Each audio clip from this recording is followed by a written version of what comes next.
నమస్కారం. ఘంటారావానికి స్వాగతం. ముందుగా ప్రధానాంశాలు. సీతమ్మ సాగర్కి అనుమతిపై చర్చలు జరుపుతున్నామన్న మంత్రులు. న్యాయపరంగా చిక్కులు లేకుండా చూస్తున్నామన్న ఉత్తమ్ తుమ్మల.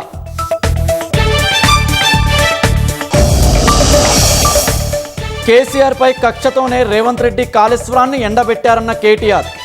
ఢిల్లీ పెద్దల ప్రసన్నానికి కేటీఆర్ యత్నిస్తున్నారని కాంగ్రెస్ ఎదురుదాడి. భారత్ ఇంగ్లాండ్ దేశాల మధ్య ఆర్థిక వాణిజ్య ఒప్పందం. దేశం నుంచి బ్రిటన్కు చేసే ఎగుమతుల్లో 99% సుంకాలు తగ్గింపు.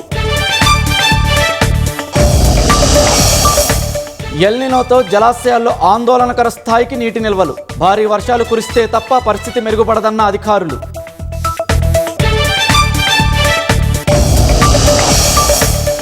బోనాల వేడుకకు సిద్ధమైన భాగ్యనగరం. జగదాంబిక అమ్మవారికి తొలి నైవేద్యం సమర్పించనున్న మంత్రులు.